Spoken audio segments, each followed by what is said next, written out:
막 유형화를 시킨단 말입니다.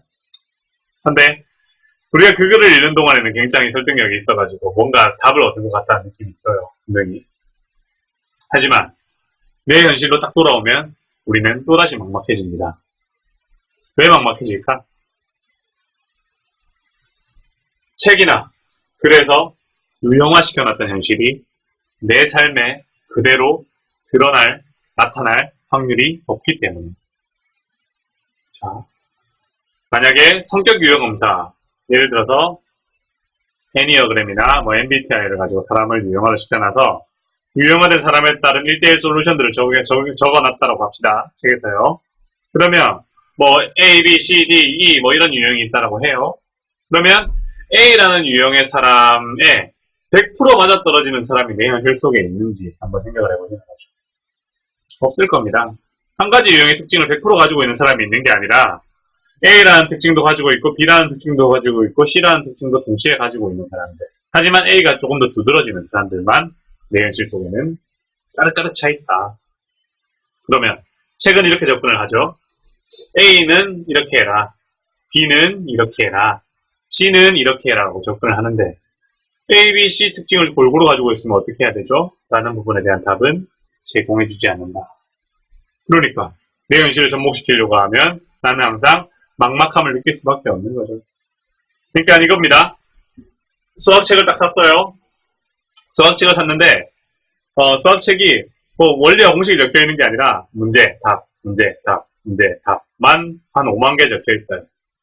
자, 그 5만 개 정도 문제하고 답만 적혀 있는 책들 딸딸 외운다고 그 사람 수학 잘한다고 할 수 있을까? 힘들겠죠. 그런 거랑 똑같은 거다. 그러니까 사람관계를 풀어감에 있어서 지식을 전달하는 사람들이 잘못된 일단 방향성을 제공을 했던 것이고요. 우리도 잘못된 방향성을 잡고 관심을 가지고 있었던 거. 그리고 지식을 전달할 때 삶에 직접적으로 적용할 수 있는 그런 방식에 대해 접목을 하기보다는 그 글 안에서만 성립될 수 있는 내용들을 항상 전달했기 때문에 우리는 그러한 글들을 읽었어도 내가 삶에 돌아왔을 때는 큰 혜택을 누리지 못하는 경우들이 많았다라는 겁니다. 그래서 우리한테 필요한 거는요. 상대방 심리를 분석을 하는 법을 알려주는 책도 아니고요. 이렇게 사람을 유형화시킨 다음에 거기에 대한 1대1 솔루션들을 제공해주는 그런 방식의 글도 아니고요. 우리한테 진짜 필요한 거는 사람관계를 내가 원하는 방향으로 변화시키기 위해서는 나는 무엇을 해야 될 것인가를 알려주는 원리와 공식이 담긴 지식들이 머릿속에 들어가 있어야 된다. 그래서 저는 지금부터 그 원리와 공식에 대한 이야기를 드릴 거예요. 그리고 저는 그 원리와 공식이라는 것을 무엇을 통해 찾았느냐? 저는 일단 경험을 통해 찾았습니다. 하지만 그거는 제 일반적인 경험일 뿐이에요. 제가 아무리 많은 경험을 했다고 하더라도 그거를 일반화시키는 것은 성급한 일반화의 오류를 범할 위험이 굉장히 큰 요인입니다. 그래서 제가 이 일을 시작을 하면서 공부를 좀 더 했어요. 어느 쪽 방향의 공부를 했냐면 주로 이제 뇌과학 쪽 공부나 신경의학 쪽 공부, 진화심리학 쪽 공부 이쪽들, 그러니까 인간에 대해서 공부를 더 하기 시작을 했던 거죠. 그러면서 인간에 대한 공부를 하면서 제가 얻고자 했던 거는 내가 찾은 그 원리와 공식이 왜 삶에 적용이 되는지에 대한 이유를 끊임없이 찾으려고 노력을 했습니다. 그러다 보니까 다양한 학문에서 내가 왜 될 수밖에 없었는지에 대한 이유들을 서술을 해놓고 있더라고요. 증거들을 제시를 해놓고 있더라고요. 그래서 저는 지금부터 제가 지금 주장하고자 하는 이 원리와 공식을 그러한 학술적인 근거를 기반으로 이야기를 한번 드려보도록 하겠습니다. 자, 그런 입장에서 한번 이야기를 풀어가 보면요.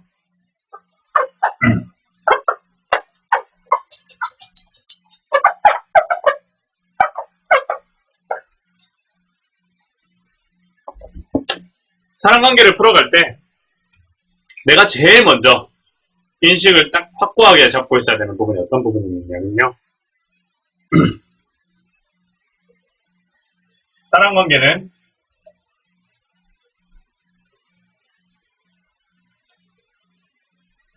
변화의 중심에 있다.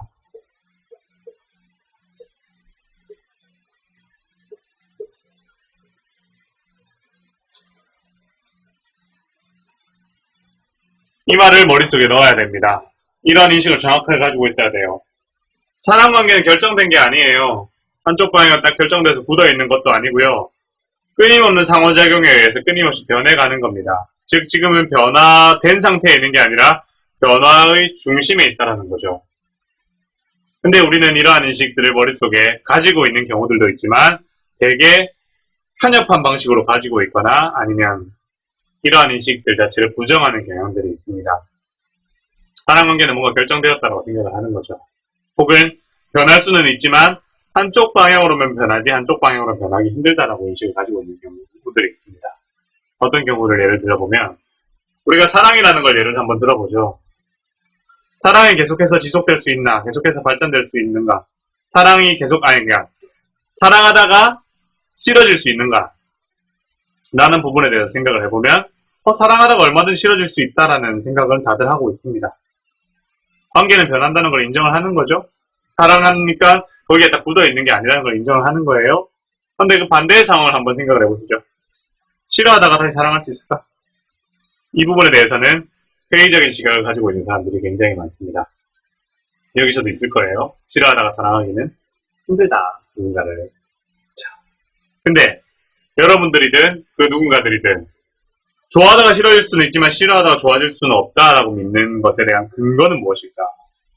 그들은 그걸 삶의 진리라고 믿고 있는 거란 말이에요. 이게 진리지. 좋다가 싫어질 수 있는데 어떻게 싫다가 좋아질 수 있어? 이거는 삶의 진리야 라고 믿고 있는 부분인데 무엇을 근거로 그들은 그렇게 믿고 있을까?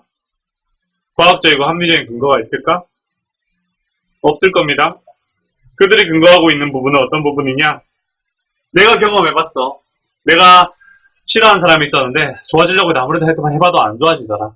아니면 내 주변 사람이 누구랑 다시 만나려고 노력했는데 결국엔 안 되더라. 이런 거 몇 번의 경험들, 직접 혹은 간접적인 단 몇 번의 경험들을 토대로 삶의 진리는 이거야라고 일반화를 시켜버린 거죠. 그러니까 우물안 개구리와 같은 판단이라는 겁니다. 거기에는 어떠한 합리적이고도 과학적인 근거는 존재하지 않아요. 우리가 이제 삶의 진리라고 믿고 있는 것들 중에 이런 것들이 되게 많다라는 거죠. 이게 진리야! 라고 믿고 있지만 그게 진리인 것에 대한 근거를 가지고 있는 경우는 잘 없다. 하지만 과학적인 근거를 가지고 들이대보면요. 사람관계는 항상 변할 수밖에 없다라는 결론이 나올 수밖에 없습니다. 좋다가 얼마든 싫어질 수 있고요. 싫다가 얼마든 좋아질 수 있습니다. 자, 그럼 어떤 원리에 의해서 사람관계가 변해가길래 이런 결론이 나올까? 한번 보죠. 자, 일단은 사람관계는 서로 간의 상호작용에 의해서 변해갈 겁니다. 그죠? 상호작용도 없이 무슨 변화가 있겠습니까? 상호작용에 의해서 변해간다는 건 뭐냐? 일단 접촉이 존재해야 된다는 걸 의미를 하죠.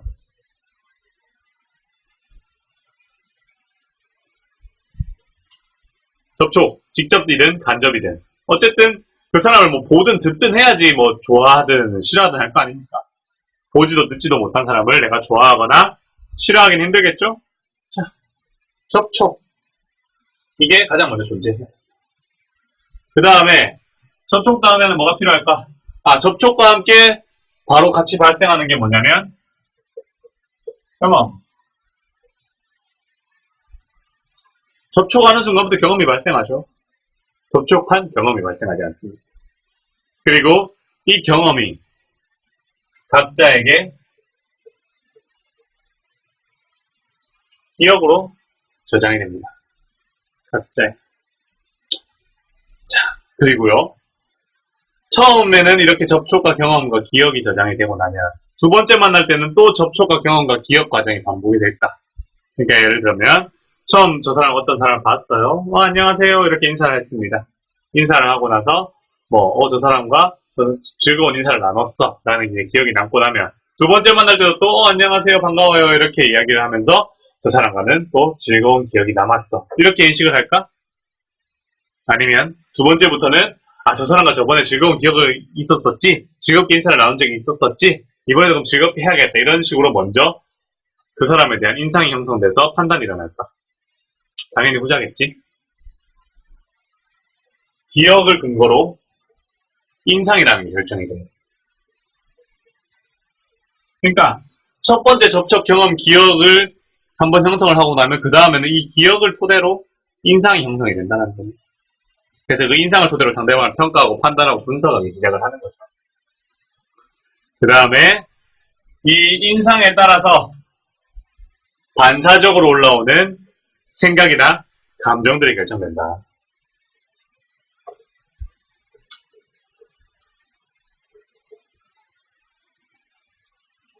그러니까 무의식적으로 올라오는 생각이나 감정들이 결정된다는 거예요. 이 기억에 의해 생성된 인상에 따라서. 그리고 나에게서 어떤 생각이 반복적으로 올라오느냐 혹은 어떤 감정이 반복적으로 올라오느냐에 따라서 인식이 결정된다. 그 사람을 좋아하느냐 싫어하느냐 이런 인식들 있잖아요. 그런 인식들이 결정된다는 거. 그러니까 저 사람에 대해서 접촉과 경험, 기억 이 과정에 의해서 막 좋은 기억들이 반복적으로 쌓이면 당연히 그 좋은 기억들을 근거로 인상이 형성되기 때문에 반사적으로 올라온 생각이나 감정도 긍정적인 방향의 생각이나 감정들이 올라올 것이고 그 긍정적인 방향의 생각이나 감정들이 올라오는 인식도 저 사람은 참 좋은 사람이야. 저 사람과 관계를 하는 건 참 즐거워. 참 좋네. 나 저 사람 좋아하나 봐. 이런 식으로 이제 발전하기 시작한다는 거죠. 그러면 반대로 접촉과 경험과 기억이 부정적인 방향으로 이렇게 자꾸 저장이 되면 어떨까? 그걸 토대로 인상이 형성이 되기 때문에 생각이나 감정도 어떻겠어요? 반사적으로 올라오는 생각이나 감정도 불편한 생각이나 감정들이 올라오는 거고 그에 따라서 인식도 어떻게 될까? 부정적인 인식들이 형성이 되는 거죠. 그러니까 어떤 기억이 저장되느냐에 따라서 사람 관계가 계속해서 변해갈 수가 있다. 그러면 이 기억이 부정적인 기억이 많으냐, 긍정적인 기억이 많으냐에 따라서 한 사람에 대한 인상도 달라지고 반사적으로 올라오는 생각이나 감정들도 달라지고 그에 따라서 인식도 달라지면서 관계가 요래 변했다가 저래 변했다가 할 수가 있다라는 거죠. 그 말은 지금 저 사람이 나에 대해서 부정적인 기억을 많이 가지고 있었으면 관계는 일단 멀어지겠지만 내가 반대로 긍정적인 기억을 반복적으로 쌓을 수만 있으면 다시 관계를 개선할 수도 있다는 걸 의미하겠죠. 바로 그거다. 그러니까 관계는 내가 어떤 기억이 저장되어 있느냐, 나와의 소통에서 어떤 기억이 저장되어 있느냐에 따라서 이렇게 변했다가도 저렇게 변했다가도 할 수 있다는 거예요. 이 원리에서 변해갑니다. 그렇잖아요. 근데 이거는 이제 관계를 좀 길게 봤을 때의 이야기입니다. 계속 반복적으로 어떤 경험들이 반복돼서 쌓여 있느냐에 따른 이야기예요. 하지만 이렇게 뭐 계속 관계가 반복됨에 따라서 관계가 발전하기도 하고 뭐 후퇴하기도 하는 경우들도 있지만 그 반대 경우들도 존재를 하잖아요. 그러다 보면 내가 첫눈에 딱 반하거나 처음부터 막 비호감이거나 이런 사람들이 막 존재하지 않습니까? 그럼 그런 경우들은 왜 존재할까? 왜 발생할까? 한번 생각해 보시면 돼요. 자, 그런 경우들은요. 이러한 요인에 의해서 결정이 됩니다. 접촉 똑같아요. 접촉 일어납니다. 그 다음에 경험이 발생하고 경험이 발생한 다음에 기억으로 저장되는 과정 속에서 이 기억으로 저장될 때 그 대상에 대한 기억만 딱 저장이 되는 게 아니에요. 우리가 보통 사람은 그렇지 않습니까? 예를 들면 내가 사람을 그냥 그 사람만 있는 그대로 이렇게 판단하는 게 결코 아닐 겁니다. 예를 들면 그 사람이 가지고 있는 특징이 옛날에 만났던 사람과 비슷한 특징을 가지고 있다면 그 특징까지도 이 사람한테 이입시키는 경우들이 있잖아요. 예를 들면 뭐 뿔테 안경을 쓰고 있는 사람들이 대체적으로 고집이 셌다. 그러면 어떤 뿔테 안경을 쓰고 있는 사람을 딱 보면 저 사람 고집 셀 거야 라고 그 사람에 대한 직접적인 기억이 아니지만 이입을 시켜버리는 경우들이 있지 않습니까? 그런 경우들이 발생을 하는데 이렇게 경험에서 기억으로 저장되는 과정 속에서 과거에 하필이면 저 사람이 가진 특징 중에서 내가 굉장히 긍정적인 방향으로 영향을 미치던 기억과 저 사람이 가지고 있는 특징이 딱 맞아떨어지면 첫눈에 반해버리는 거예요. 왜냐? 그때 좋았던 기억들이 저 대상에 그대로 이입되면서 저장이 되어버리기 때문에 따로 막 상호작용이 쌓이면서 긍정적인 기억이 많이 이렇게 쌓일 필요도 없이 그냥 한순간에 내가 지금까지 살아오면서 쌓아왔던 긍정적인 기억들 다 떠안아가지고 이렇게 결합이 되어서 관계가 한꺼번에 발전하는 경우들도 있는데 그런 경우들은 이제 첫눈에 빠져가지고 인상 자체가 굉장히 긍정적인 방향 인상이 결정되고 그에 따라서 굉장히 강한 긍정적인 생각이나 감정들이 반사적으로 올라오고 그에 따라 첫눈에 반했다는 인식이 생기기도 한다. 반대의 경우도 있고 막 싫어하는 특징들을 고스란히 딱 이입을 시켜버리는 경우들도 있고요. 그런 경우들은 있는데 근데 이런 경우들은 내가 통제할 수 있는 영역이 아니라는 거예요. 내가 통제할 수 있는 게 아니잖아. 저 사람이 어떤 삶을 살아왔는지 어떤 기억이 나에 가지고 있는 특징과 링크가 걸릴 건지 이런 걸 내가 미리 파악할 수 있는 건 아니란 말이에요. 할 수는 있겠다. 막 뒷조사를 어떻게든 해가지고 저 사람이 막 살아왔던 배경부터 전부 이렇게 분석을 해본 다음에 그렇게 요인이 될 만한 변수들을 내가 갖출 수는 있겠지. 하지만 거의 불가능에 가까운 겁니다. 그러니까 이런 부분은 요행에 가까운 일이니까 여기에 대해서는 따로 신경 쓰지 말고 내가 항상 우리가 생각해야 될 방향은 어떤 방향이냐면요. 내가 스스로 행위를 통해서 취득할 수 있는 그쪽 방향에 대해서는 우리가 생각을 하는 게 가장 건강한 방향의 사고방식입니다. 그러니까 내가 여행을 바라면 안 돼요. 우리가 뭐 10년 뒤에 집을 살 거다라고 계획을 세웠으면 그에 맞춰서 매달 내가 어떤 일을 해서 얼마씩 벌어서 얼마씩 저금해야지 이렇게 계획을 세워가야 되지 않겠습니까? 아니면 내가 뭐 한 8년 정도 지나면 로또가 당첨되겠지. 그러면 집을 살 수 있을 거야. 이렇게 계획을 세우는 건 아니잖아요. 요행을 바라는 거지 않습니까? 그런 쪽으로 접근을 하지 마시고 항상 내가 차곡차곡 쌓아가지고 원하는 것을 얻기 위해서 나는 무엇을 해야 될 것인가를 항상 생각을 해야 되는 부분이란 말이에요. 그런 입장에서 봤을 때 그런 긍정적인 기억이 갑자기 폭발적으로 연결이 돼가지고 관계가 확 발전하는 부분은 바라지 마시고 차근차근 내가 상대방의 기억을 쌓아서 변화시켜 간다라고 했을 때 어떻게 변화를 시켜갈 것인가에 대해서 생각을 해야 될 것이고 그러려면 우리가 다뤄야 될 부분은 어떤 부분이냐면 인상과 이런 생각이나 감정이나 인식이 결정되는 이 방향은 상대방에게서 일어나는 부분입니다. 그러면 이 부분은 제껴놓는 거야. 그거는 상대방에서 알아서 일어나야 될 부분인 거고 내가 통제할 수 있는 영역을 통제를 해버리는 거예요. 어떤 부분? 접촉, 경험, 기억 이 부분을 통제를 해버리는 거지. 그러면 우리가 특히나 통제해야 될 부분은 어떤 부분일까? 이거를 통해서 어떤 요인에 의해서 기억이 긍정 혹은 부정으로 저장될 것인가를 알아야 되겠지 않겠습니까? 어떤 요인에 의해서 상대방의 긍정적인 기억이 저장되고 부정적인 기억이 저장되는지 알아야겠죠. 그럼 이 부분에 대한 답만 알고 있으면 내가 긍정적인 기억만 반복적으로 상대방에게 쌓아 넣게 됨으로써 내가 원하는 답을 점점 만들어갈 수가 있게 되는 거 아니겠습니까? 자, 그런 의미에서 어떤 요인에 의해서 상대방에게 긍정 혹은 부정적인 기억으로 저장될 것이냐 어떤 조건이 상대방에게 긍정적인 혹은 부정적인 기억으로 저장되도록 만들 것이냐 라고 봤을 때 두 가지 조건이 있다는 거죠. 그 두 가지 조건이 뭐냐? 첫 번째, 내 외적 출력.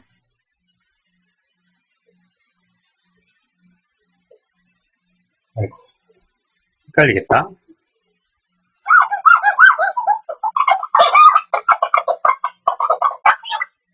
나의 외적 출력. 첫 번째 조건. 그러니까 내 외적 출력이 상대방 기억을 저장될 때 그 기억의 속성을 결정한다는 거예요. 외적 출력이라고 할 것 같으면 외모부터 시작해서 표정, 몸짓, 목소리 톤, 행동, 뇌파까지 이런 요인들이 비언어적인 요인들이요. 이런 요인들이 상대방에게 기억의 속성을 결정하는 기준이 됩니다. 자, 근데 이렇게 얘기를 하면 우리가 외모에 집착하시는 분들이 있습니다. 현대사회를 사는 사람들, 특히나 현대사회를 사는 사람들이라고 하죠. 현대사회를 사는 사람들 같은 경우는 특히나 외모지상주의적인 성향이 강해요. 한국 분들이 좀 더 강한 것 같습니다. 우리나라가 거의 뭐 성형의 최강국이라면서요. 근데 그렇기 때문에 나도 모르게 외모에 집착하는 경우들이 있는데요. 확실하게 말씀드리지만 외모가 미치는 영향력이 작다는 걸 말씀드리는 건 아닙니다. 커요. 근데 관계를 단기적으로 봤을 때는 외모 영향력이 크지만 관계는 항상 장기적으로 봐야 되거든요. 그런 입장에서 봤을 때 외모가 미치는 영향력은 점점 떨어질 수밖에 없다. 그렇기 때문에 외모 이외에 지속적으로 영향을 미칠 수 있는 부분을 우리가 통제를 해야지 사람 관계를 내가 마음대로 휘어잡을 수 있다는 거예요. 외모는 짧다. 하지만 외모를 신경 전혀 쓰지 말라는 건 아닙니다. 꾸밀 수 있으면 꾸미는 게 좋아요. 널브러져 있지는 않는 게 좋습니다. 하지만 그것보다 더 초점을 맞춰야 될 지점은 따로 있다. 그게 이제 표정, 몸짓, 목소리, 행동, 뇌파 이런 것들을 통제를 해야 되는데 이런 부분들을 어떻게 통제를 할 것이냐? 우리는 보통 이런 부분을 통제를 하라고 하면 뭐 연기 학원 같은 데를 다니는 경우들이 있어요. 목소리를 배우고 목소리를 연구하고 연습하고 바디랭귀지를 연습하고 표정을 연습하고 이런 식으로 해서 외적인 부분을 직접적으로 다루려고 노력을 하시는 분들이 있는데요. 이거는 도움이 되긴 하겠지만 확실한 효과를 주지는 못한다. 왜냐? 우리 몸에서 내가 의도적으로 움직일 수 있는 근육의 양, 내가 의도적으로 움직일 수 있는 근육의 양이라는 게 제한되어 있기 때문에. 얼마로 제한되어 있느냐? 이건 학자들, 뇌과학자들마다 조금 통계가 다른데요. 거의 이 편차 안에 수렴합니다. 10에서 20%. 그러니까 내가 의도적으로 노력해봤자 겨우 10에서 20%의 근육만 통제할 수 있다는 거죠. 그럼 나머지 80에서 90%는 무엇에 결정될까? 바로 자율신경계에 영향을 받아 움직이는데 그 자율신경계에 영향을 미치는 가장 중요한 것가 바로 내 감정 상태. 그러니까 내가 어떤 감정 상태를 가지느냐에 따라서 외적 출력이 부정적 혹은 긍정적으로 변해간다는 거죠. 그리고 이 변화에 따라서 상대방 기억이 긍정 혹은 부정으로 좌우되기에 엄청 큰 영향을 미친다. 그리고 두 번째 요인이 뭐냐면 상대의 감정 상태.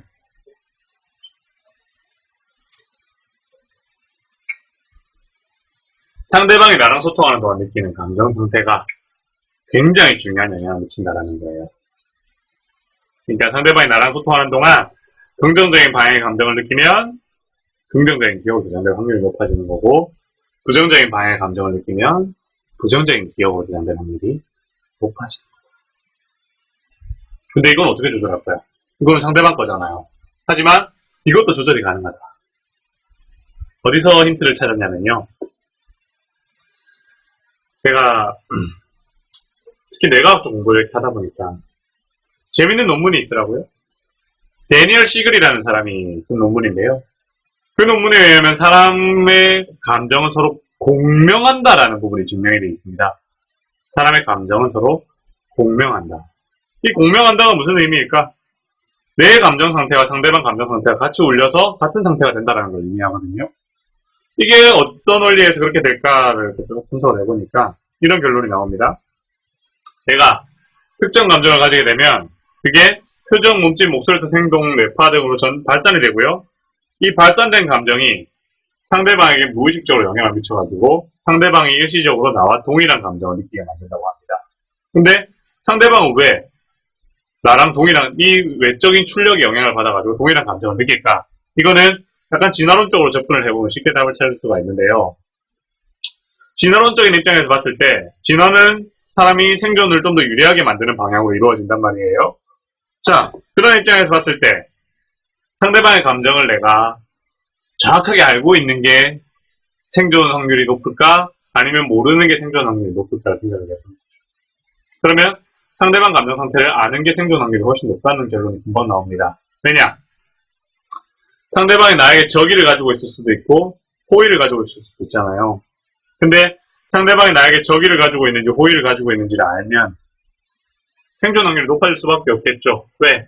적의를 가지고 있으면 경계를 하면 되고 호의를 가지고 있으면 동료를 만들어서 무리를 늘리면 되니까. 그러면 생존 확률이 높아지는 거잖아요. 근데 사람이란 동물은 어때? 거짓말을 하는 동물이죠. 속일 수 있어요. 사람뿐만 아니라 거짓말하는 동물이 좀 있더만.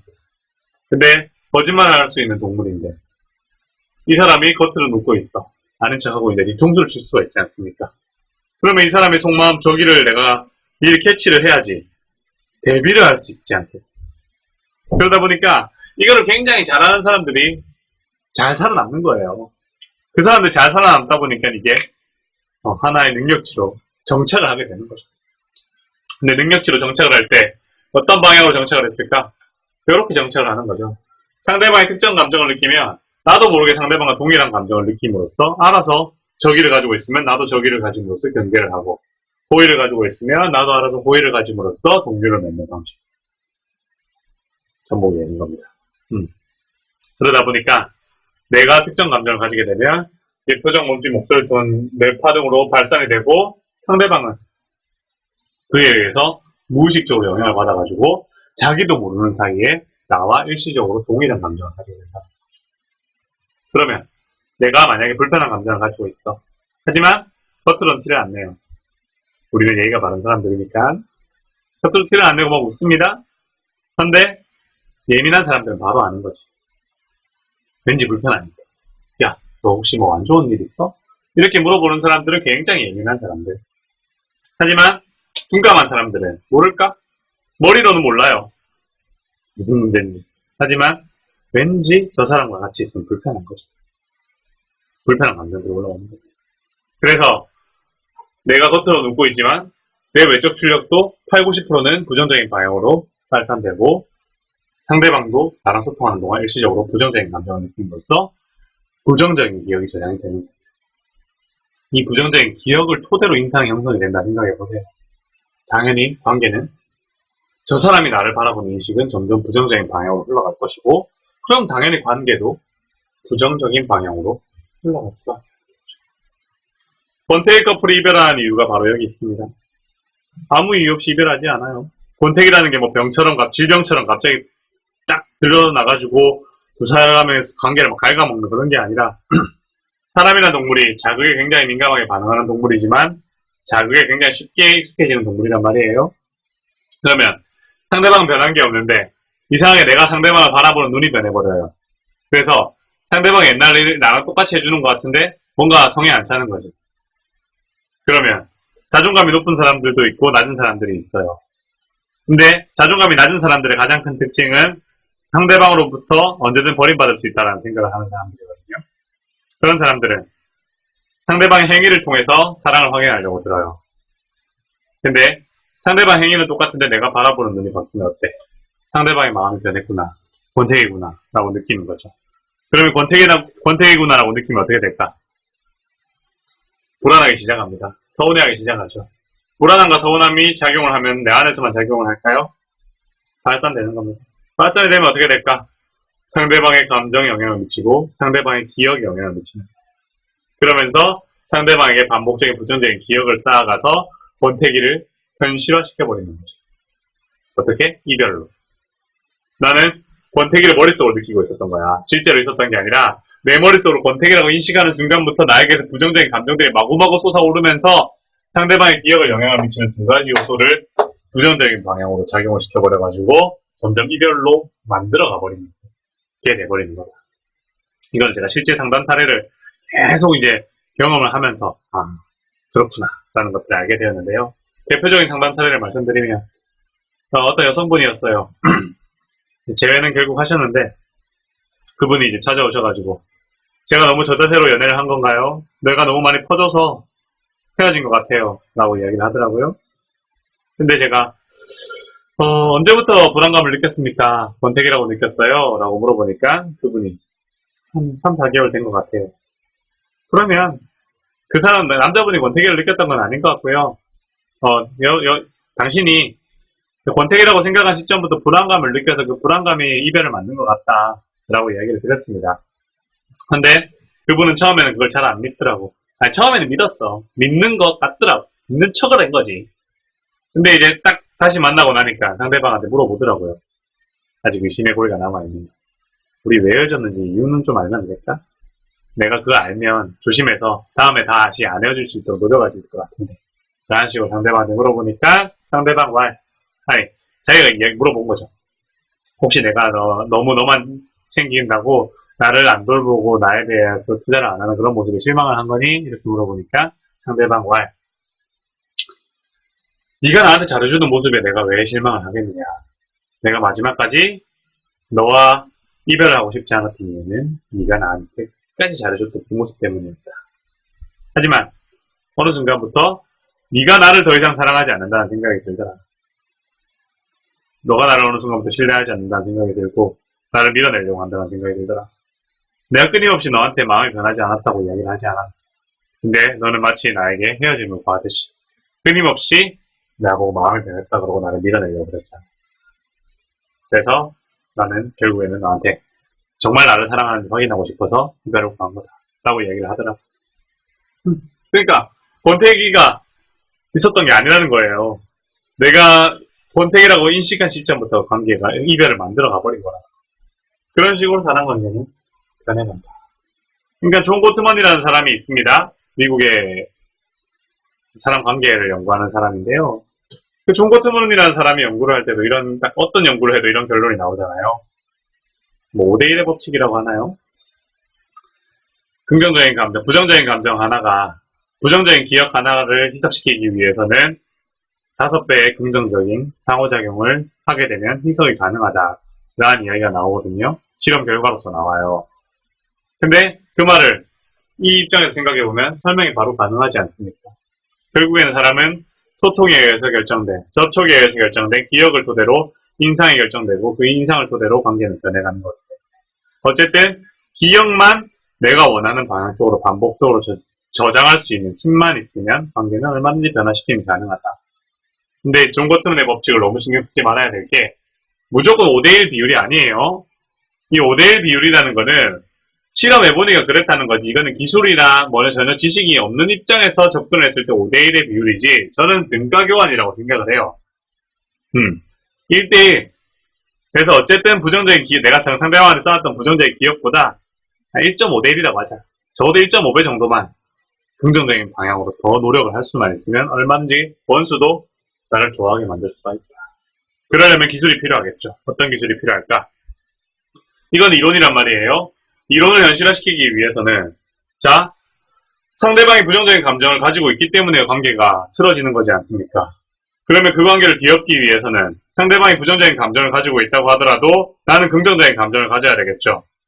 그런데 나는 긍정적인 감정을 가지고 상대방은 부정적인 감정을 가져. 그러면 어떻게 될까? 내가 상대방한테 영향을 미치기도 하지만 상대방도 나에게 영향을 미치기도 하죠. 그럼 누가 이길까요? 부정적인 감정이 이겨요. 부정적인 감정이 항상 더 강력합니다. 그러면 내가 아무리 긍정적인 감정을 유지한 채로 상대방과 소통을 해서 긍정적인 방향으로 변화시키려고 해도 상대방이 부정적인 반응으로 나오면 나도 모르게 상대방 감정에 내가 이끌려가면서 상대방에게 오히려 부정적인 기억만 추구하는 꼴밖에 안 나와요. 그런 상태로 접근하면 안 됩니다. 그러면 뭐가 필요해? 기술이 필요하죠. 어떤 기술? 저는 앞으로 이런 기술들을 훈련시켜 드릴 건데 불편한 생각이나 감정으로부터 빠져나올 수 있는 기술을 알려드릴 거예요. 영향을 받지 않는 방법. 그러면 상대방이 나한테 부정적인 영향을 미칠 때 내가 그로부터 영향을 받지 않기 위해서 기술을 걸고 빠져나옵니다. 그럼 난 상대방에게 영향을 안 받을 거 아니에요. 그 다음에 이걸 넘어서서 긍정적인 감정을 끌어올려서 유지시킬 수 있는 기술을 가르쳐 드릴 거예요. 그러면 어떻게 될까? 긍정적인 감정을 끌어올려서 유지를 함으로써 상대방에게 영향을 안 받고 상대방이 나에게 영향을 받도록 만들어버리는 거지. 그러면 상대방이 일시적으로 느끼는 감정은 어떻게 될까요? 긍정적인 방향으로 이동을 하게 되는 거죠. 그러면 일시적으로 상대방에게 저장되는 기억은 긍정적인 기억 하나를 저장을 시켜버릴 수가 있다는 거예요. 무의식적으로. 그럼 이거를 반복만 할 수 있습니다. 관계는 내가 원하는 방향으로 조금씩 변해간다. 그러니까 우리는요. 눈앞의 상대방의 반응에 제발 초점을 맞추지 말아야 할 거예요. 지금부터는. 우리는 끊임없이 상대방의 눈앞에 반응에 초점을 맞춰서 그 반응에 따른 내 행위를 결정하려고 듭니다. 그래서 상대방에게 내가 원하는 반응을 끌어내기 위한 고민을 한단 말이에요. 하지만 어떤 사람도 내 행위에 대한 상대방의 반응을 100% 정확하게 맞출 수 있는 사람은 없다. 그렇기에 상대방의 반응을 알아내자는 관점으로 접근을 하면 항상 우리는 불확실성, 깜깜한 세상에서 앞을 향해서 걸어가야 되는 것밖에는 되지 않는다. 그러니까 상대방은 나에게 부정적인 감정을 가지고 있으면 부정적인 반응이 나오는 게 당연합니다. 그렇다고 해서 관계를 포기할 문제는 아니지. 왜? 상대방 관계에 따라서 관계는 항상 변화의 중심에 있는데 상대방이 나를 싫어한다고 포기해야 되는 건 아니잖아요. 그러면 내가 원하는 걸 먼저 체크를 하는 겁니다. 나는 이 사람과 긍정적인 방향으로 변화를 시켜가고 싶을 거 아니에요. 그럼 그걸 체크한 다음에 뭘 하느냐? 내가 이쪽 방향으로 변화시켜가기 위해서는 나는 무엇을 해야 될지만 알면 되지 않겠습니까? 나는 무엇을 하면 돼? 그게 간단하죠. 나는 무엇을 하면 되는지 알면 되는데 그를 위해서는 이거 두 가지가 필요하다는 거지. 내 왼쪽 출력과 상대방이 일시적으로 느끼는 감정을 조절하기 위해서 뭘 하면 된다? 내 감정 상태를 긍정적인 방향에다 딱 맞춰놓고 그로 인해서 긍정적인 출력을 발산시키고 그로 인해서 상대방의 감정을 일시적으로 긍정적인 방향으로 만드는 작업만 반복하면 관계는 팍팍 변하는 거 아니에요. 조금씩 방향을 수정한다. 그런 관점으로 접근하자. 그러니까 내가 알아야 될 거는 세 가지 정도. 하나, 상대방과의 관계를 변화시키기 위해서는 나는 무엇을 해야 될 것인가? 이거 하나 알아야 되고요. 둘, 그 방향으로 변화시키기 위해서 나는 무엇을 해야 될 것인가? 그러니까 아니 나는 어떤 방향으로 변화를 원하느냐? 그 다음에 그 방향으로 변화시키기 위해서 나는 무엇을 하면 되느냐? 그리고 이 무엇이 뭐냐? 상대방과 소통하는 동안 어떻게 긍정적인 감정을 유지함으로써 긍정적인 출력을 발산시키고 상대방 감정도 일시적으로 긍정적인 상태로 만들어서 긍정적인 기억을 하나 심어 넣을 거든요. 이것만 생각을 하면 된다. 그래서 이거를 머릿속 그림을 딱 그리면 내가 신경 써야 될 것 같아. 세 가지. 나는 어떤 방향 변화를 원하느냐? 그 방향으로 변화시키기 위해서 난 무엇을 해야 되느냐? 긍정적인 기억을 쌓아야 되겠죠, 그죠? 그러면 긍정적인 기억을 쌓기 위해서 난 무엇을 해야 되느냐? 긍정적인 감정을 유지함으로써 내 출력도 조절하고 상대방 기억도 조절하는 겁니다. 이거를 머릿속으로 정리를 하시고요. 이게 원리입니다. 항상 이거에 입각해서 사람관계를 풀어가기 위해 노력을 하셔야 돼요. 자꾸 다른 거 신경 쓰지 마세요. 원리는 이거 하나면 충분합니다. 많은 걸 막 고려하고 신경 쓰기 시작하는 시점부터 난 복잡해지기 시작을 해요. 대신 여기에 충실해줘야 돼요. 100% 충실해줘야 됩니다. 쉽지 않아요. 그래서 이걸 쉽지 않은 과정을 현실로 만들어드리기 위해서 저는 계속해서 트레이닝을 시켜드릴 겁니다. 네, 트레이닝 작업은 다음 시간부터 할 텐데 오늘은 숙제 내드릴게요. 어떤 숙제냐면 지금 이 순간부터 내가 지금 초점을 맞추는 것도 하나의 습관이란 말이에요. 지금은 나도 모르게 자꾸 다른 사람 신경 쓰고 있을 것이고 다른 저 사람의 심리, 저 사람 마음 상태에 신경을 쓰고 있을 거예요. 상대방에게 마음의 초점이 막 가고 있을 겁니다. 이거를 안으로 수렴시키셔야 돼요. 이거 습관입니다. 습관은 반복에 의해서 바꿀 수 있어요. 그러면 나로 수렴시키기 위해서 반복을 하면 되는 거지. 어떻게? 자꾸 나에게 질문을 던지는 거죠. 나는 지금 무슨 생각하고 있지? 나는 무슨 감정 느끼고 있지? 딱 거기까지. 정확하게 알 필요 없어요. 내가 어떤 감정 느끼고 있는지, 어떤 생각하고 있는지 정확하게 아는 게 아니라 반복적으로 얼마나 자주 많이 질문을 던질 것이냐 이게 포인트입니다. 욕심 부리지 마세요. 그 이상은 그 다음에 생각합시다. 지금 딱 선택과 집중이 잘 돼야 돼요. 이번 주 목표는 그거예요. 나에게 최대한 많이 질문을 던지기만 하기. 정확하게 아는 거는 그 다음에. 자, 여기까지. 수업 마치는 걸로 하고요. 궁금한 부분 있으시면요. 카톡으로 질문해 주시면 됩니다. 제 카톡은 열려 있어요. 하지만 보내시는 거 자유예요. 보내시는 거 자유입니다. 하지만 답장은 제가 가능할 때 합니다. 그건 서로가 편하게 합시다. 편하실 때 보내시고 저도 가능할 때 답장할게요. 근데 최대한 빨리 답장해 드리려고 노력을 하겠습니다. 가끔씩 제가 일이 막 겹치면 정신이 하나도 없을 때가 있어요. 그럴 때 빼고는 최대한 빨리 답장을 해드릴 테니까 그렇게 하는 걸로 해요. 어쨌든 고생 많으셨고요. 질문은 카톡으로 받는 걸로 하겠습니다. 수업 여기서 마칠게요. 들어가시고 다음 주 수업도 임박해서 이제 알려드릴 테니까 그렇게 진행하는 걸로 하죠. 수고 많으셨습니다. 들어가세요.